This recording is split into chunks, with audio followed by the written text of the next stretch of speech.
Good day everyone, this is Mercantoni Balangueres from BPED 2D. This video reporting or presentation was served as my midterm requirement. To begin with, as an instruction given, through keen observation and analysis, the students will identify scenes from the movie which manifest. Demonstrate the groupings of abilities proposed by Fleischmann 1964.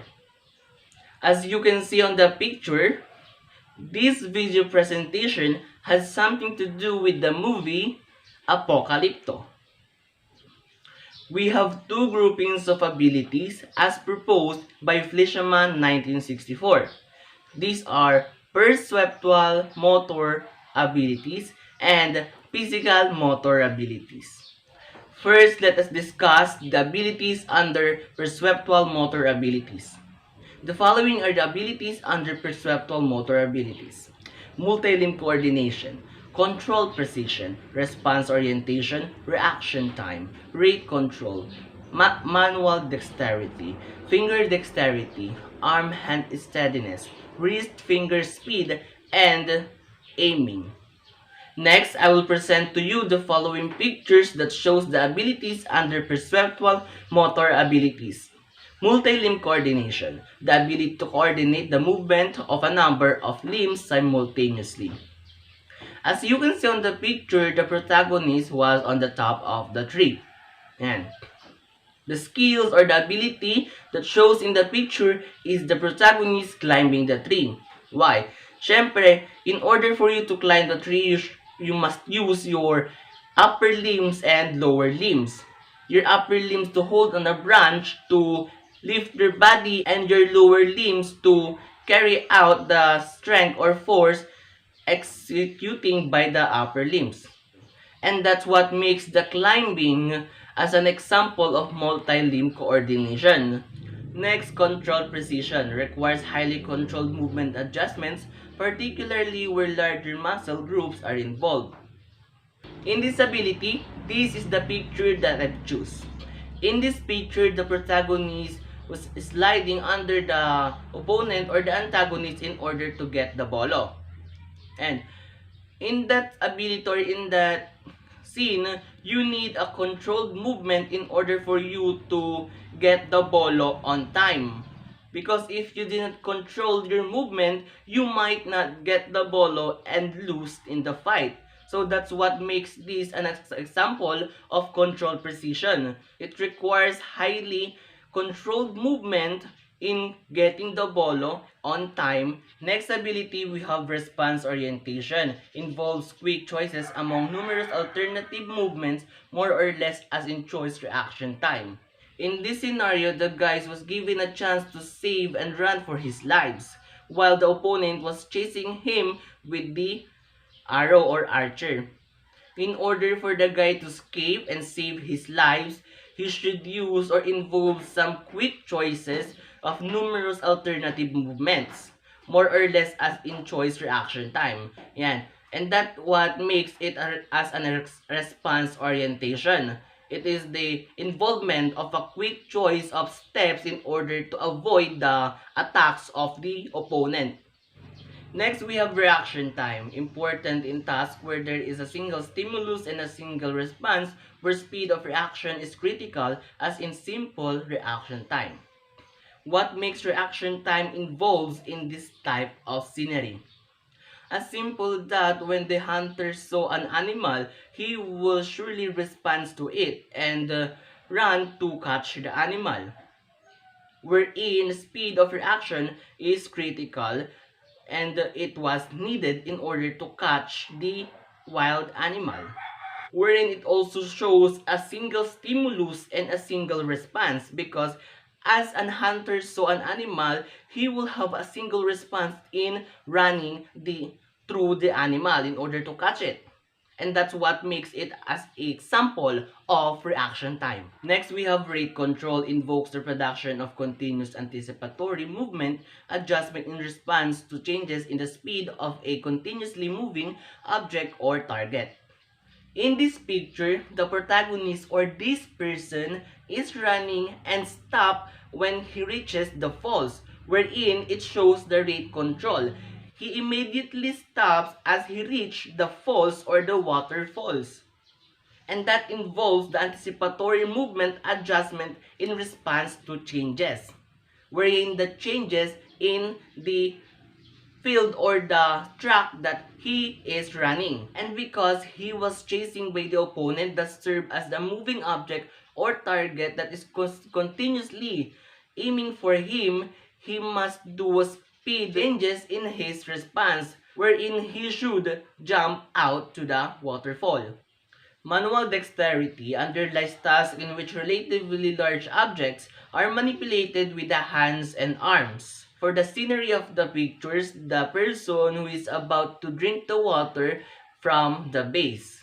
And manual dexterity was applied because when she lift up the banga in order to drink, the water will come out from the base into that person's mouth and she will finally drink the water. Next, finger dexterity invokes tasks requiring the manipulation of small objects. In this scenery, the woman or the mother of a child was doing stitch or closing the wounds of the child, wherein the stitch or the thing that they use is a small tiny objects they put on the wounds, and that's what make it a finger dexterity. They use this as small objects to manipulate. Next, arm hand steadiness, the ability to make precise arm and hand positioning movements where strength and speed are not required. In this picture, the antagonist was targeting or aiming to hit the antagonist. But in order to successfully hit the antagonist, he or the protagonist or the one who's holding the archers must have an arm-hand steadiness or the ability to make precise arm and hand positioning movements. Wherein, if you are going to execute an archery, you have the precise movement in stretching the string of the bow. Wrist finger speed involves rapid movement of the wrist with little or no accurate hand movements to targets under speeded condition.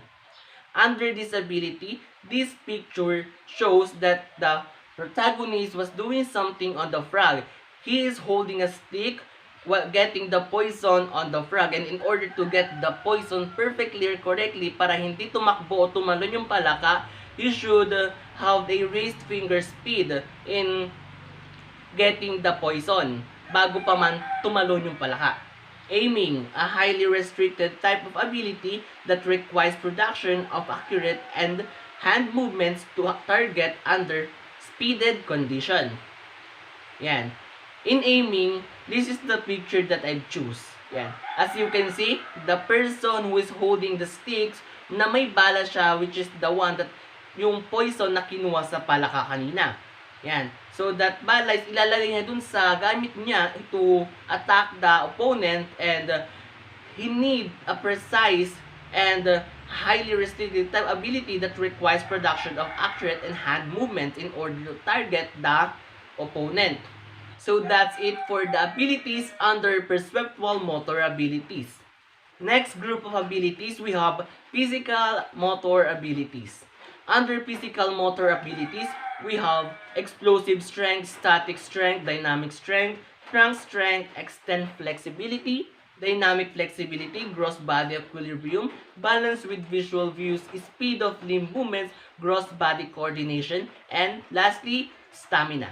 For the first ability under physical motor abilities, we have explosive strength, the ability to expend a maximum of energy in one explosive act.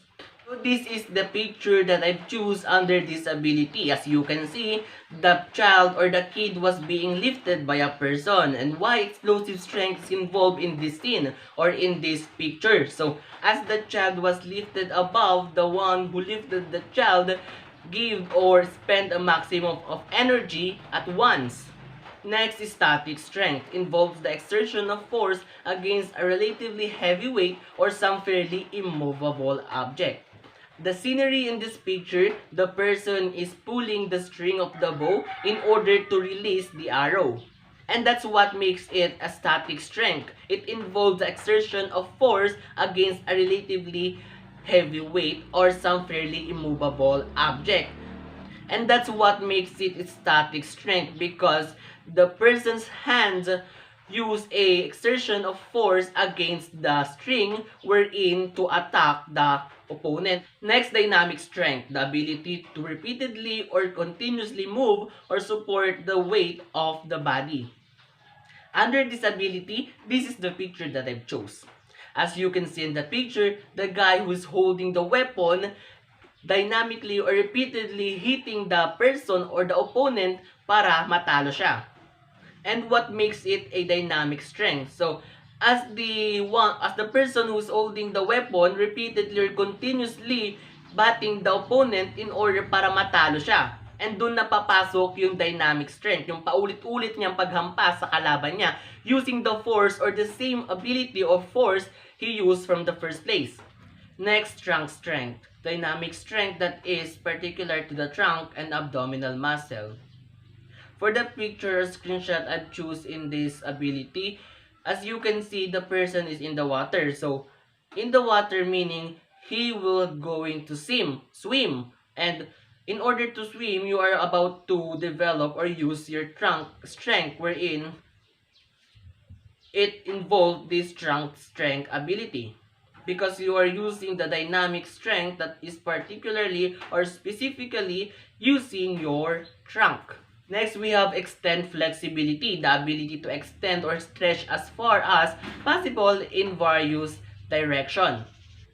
Under this ability, this is the picture that I have choose. As you can see in this scenery, the person is lying on the bed wherein he will about to executed.